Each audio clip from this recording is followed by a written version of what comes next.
Wait, well, sounds like I was talking to myself there because I was muted.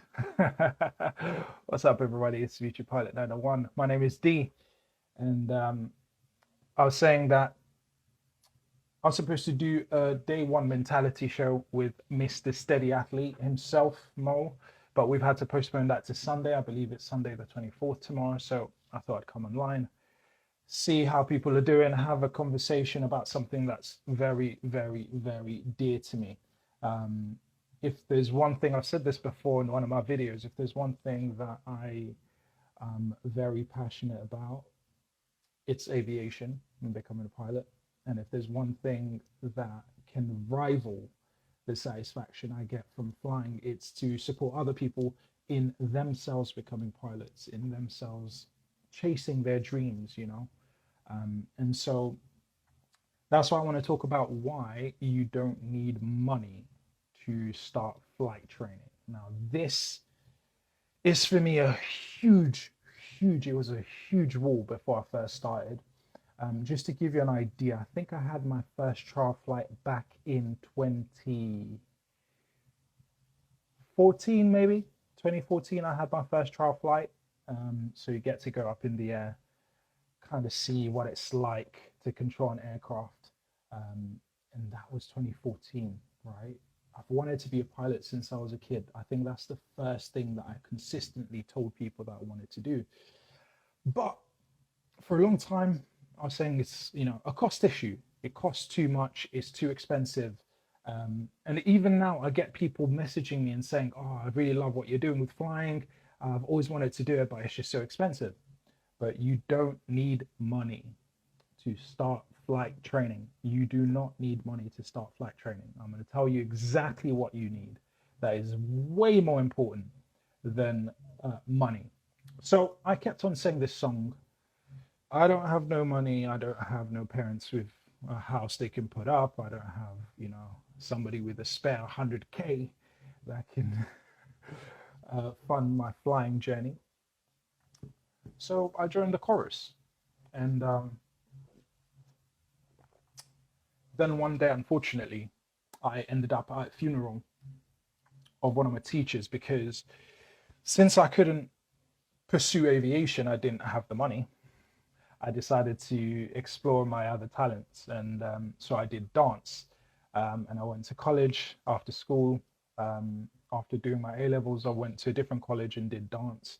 And unfortunately, one of my teachers, my tutors from that course passed away. He was an amazing guy, amazing dancer, amazing teacher. and I was at the funeral. Actually, yeah, at the it was cremated, um, and and in the aftermath, I was speaking to one of my friends, a couple of my friends actually, and we were kind of catching up. It's been a long time since we've seen each other. How's things going? And I remember telling them that same old story. Oh man, yeah, I'm working currently in a school, but actually, I'd love to become a pilot, but it's just the money. And I had this friend who just had this.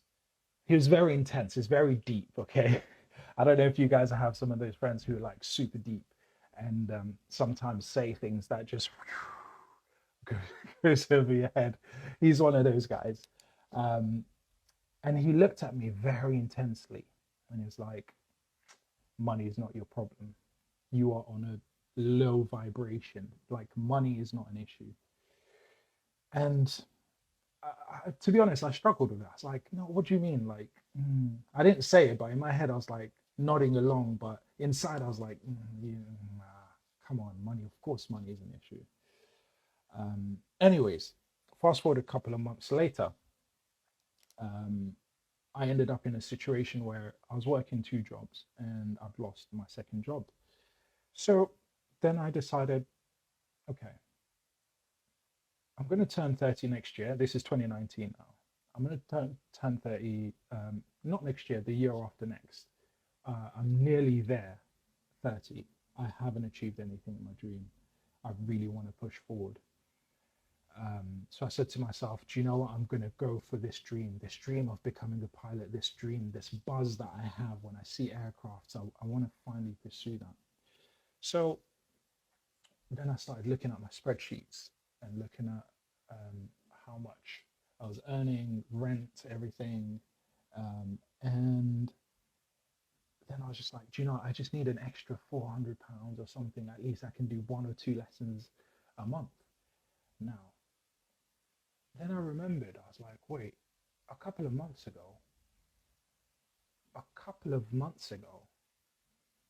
I was literally working two jobs. I had the extra money. So why did I not do it? So when I had the money, I was saying I didn't have the money to start. When I didn't have the money, I was wishing I had the money that I had, because if I did, then I would start. So it's like I had to catch myself and be like, oh, that's what he was talking about. That's what he was talking about. It's not a money thing, right? And I know this will sound crazy, but I'm going to give you some ideas. I'm going to share some ideas with you guys about what kind of things are more important than money. I think the first thing that you need, way more than money, is a decision. You need to make a decision that I want to go for it. This is my dream. I want to go for it. I want to become a pilot and I'm going to go for it. That's the first thing. Decision. That's way more important than money. The second thing that you need is a willingness to sacrifice. Okay, you have to say to yourself, okay, whatever it takes to do it, I'm willing to do it. Whatever it takes. That's how bad I want it. And if you don't want it that bad, you're going to keep procrastinating, you're going to keep waiting, you're going to keep singing the old song that you don't have money. Okay. I remember as a kid, I never used I thought when some people said they didn't have money, like they actually didn't have money. And then when I grew up, I realized that when people say they don't have money, it means that it's just not a priority. They don't have the spare cash for whatever you're asking them. It's not that they don't have money in their account. It's that money is maybe for rent, or that money is because for their coffee that they buy every day, or that money is for the holiday that they're planning to go on. So they don't have money for you, but they have money, right? And so a lot of times we have resources that it's just that we don't prioritize certain things, and so we don't spend resources on them. So this is why I think it's way more important to make the decision that you're going to go for flight training, and then secondly, to to decide and to accept that it's going to take sacrifice, and to be willing to sacrifice whatever it takes to get there. That's the thing. And then number three is the decision to not stop. The decision to not stop no matter what. That's way more important than money. And this goes for anything that you're doing in life, anything expensive, any goal and any dream you have. We always think money makes it possible, but money is not as important as these other things. Number one, the decision to chase it and to go after that dream. Number two, the willingness to sacrifice whatever it takes. And number three, deciding that you're not going to stop no matter what. So, what would I do if I was a student pilot without no money? I mean, for some of you who already know my story, know that I was willing to basically, I looked at my spreadsheet and decided I'm paying like hundreds of pounds on rent. I've got a car. I'd watched Free Solo by Alex Arnold, and he was living in his van, and I decided I'm going to live in my car and take that money and put it into flight training. Still, it wasn't enough to get me through the whole training, but it got me started. And something I realized along the way is that when you're coming from a long way, when there is such a big gap between where you are and the dream you're chasing, when you are trying to defy the odds, you won't see the whole picture from beginning to end. If you can, good for you, but that's not always the case, and that wasn't the case for me. If you can see it, great, but most of the time you won't see it from beginning to end. And even if you do, things will happen that throw you off that image, that idea, that preconception that you had. And so you have to treat it like walking in thick fog. I don't know if you've ever walked in thick fog, but I remember sometimes when I've driven into the airfield and it's been really, really foggy, you can't see beyond 10 meters ahead, right? So if I'm 100 meters I'm here and I'm 100 meters from the wherever my target is, the flight school, and I'm driving in, let's say this is 100 meters, I can only see this far. I can't see all the way to the completion, right? But if you advance this far, then you can see this far. If you advance this far, then you can see this far. If you advance this far, then you can see it until one day, boom, the end is in sight. And that's, I think, the mindset to take forward. And I think that's the mindset that helped me, because when I started, I was like, okay, live in my car, still not going to fund me all the way, but okay, let's do that and see what happens.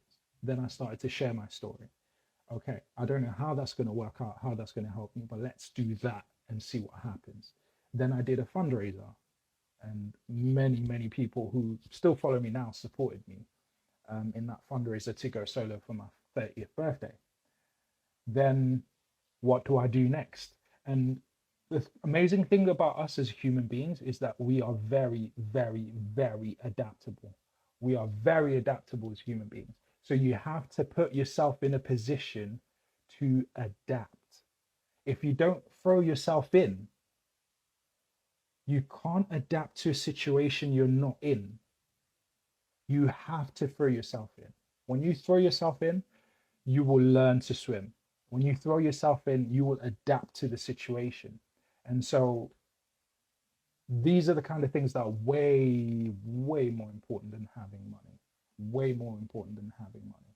Because when you do these things and then you get the money, that money, you're going to make it go a lot further than you would have before these things. You're going to make the money go way further. So what would I do now? If I was a student pilot, and the question is, I'm young, I would like to be a student pilot. I'd like to get on my way to becoming a pilot. What should I do? If you've done those three things, one, you've made the decision that you're going to go for it. Number two, you've decided that you're willing to sacrifice whatever it takes. And number three, you're willing to keep going and not stop, right? And sometimes that means being seasonal. For example, for me, it meant that I was flying for half the year and then spending half the year editing my videos. But here's some ideas that you might be able to try that would be actually interesting, that would fire you up and make you feel like you're getting closer to your dream and help you to adapt and grow and develop and move forward in your training. Number one, just watch lots of flying lessons, right?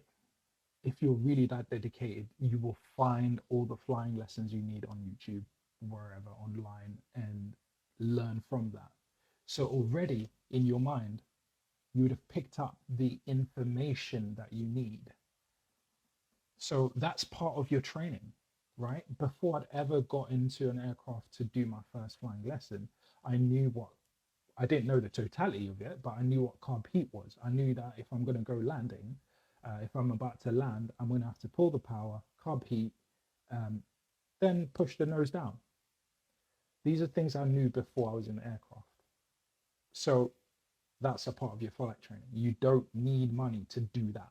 The second thing you can do is contact people, right?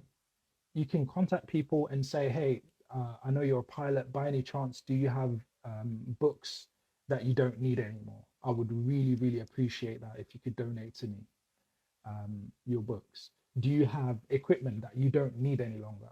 I mean, look, I've got a knee board. I've got two knee boards, right? How many? I mean, I know I've got two knees, but when I'm flying, I only need one knee board, right? And so if I had a student pilot right now who or an aspiring pilot who messaged me and was like, I'm really, really inspired by you. They're like, I'm really, I'm really serious about becoming a pilot. Do you have any equipment that you can share with me? Of course, I'd send them my extra knee board. Why wouldn't I? Why wouldn't I? That's a no-brainer. And like I said, the one thing that can rival the satisfaction of actually achieving my own dream is supporting someone else. And this is why when you look at really successful people, they want to mentor others, they want to support others, they want to help others, because it's like, not only did I make it through, but now I'm sharing the information that's helping someone else make it through, and look where they came from, of like, where it was totally against the odds and they made it. So again, the number one thing I would do that you don't need money for is watch lots of flying lessons online. Learn all that you need to learn. That's for part of your training. You're gaining knowledge. Number two, message people, message pilots. You can reach them on social media these days. It's so available. Message them and say, hey, I'm really dedicated. This is what I'm willing to sacrifice to become a pilot. I was just wondering, do you have any equipment that you might be able to share with me that you don't need anymore? Do you have old books that you don't need anymore? Do you have like any equipment for flying that you don't need anymore? And you'd be surprised, they might be willing to do that. I know I would be. I certainly got extra stuff that I could share, like, even if it's like an old aeronautical chart, even if it's like I said, my spare knee board, or old books. I had a friend of mine who actually quit flight training, and when he quit, because he knew my story, he then gave me all his stuff. Actually, he's the one that gave me this as well, this little jet engine model. Um, he gave me all his like flight training books. He gave me the CRP, what is it? CRP flight computer thing. So I never ever had to spend money on that. He shared a whole bunch of books with me, aviation related books. So that brings me to the third thing that's more important for you to do. If you don't have money, you can still chase your dream. Number three is share your story. Yeah. Share your story with people. Let people see you struggling towards your dream. Let people see your passion, your dedication, your commitment towards your dream. And then they will feel more willing to share their resources with you. Okay. And this is why I say it's a myth. To say that you need money to start flight training is an absolute myth. You do not need money to start flight training. What you need is a decision, number one, that you're going to go for it. You need to be willing to sacrifice whatever it takes. And then you need to be committed to the end. Do not stop no matter what. If you have to be seasonal, but don't quit. Okay. And so now I've given you a couple of ideas of how you can get on your journey. And guess what? Again, you have to treat it like walking in fog. You might be here and your goal might be here. And maybe you can only see this far. Okay, well, I can message a few pilots, but then what? That's not going to get me to my goal. That's fine. Step there. And then you see this far. Take the next step, and the next step will become clearer and apparent. All right. So there you have it, folks.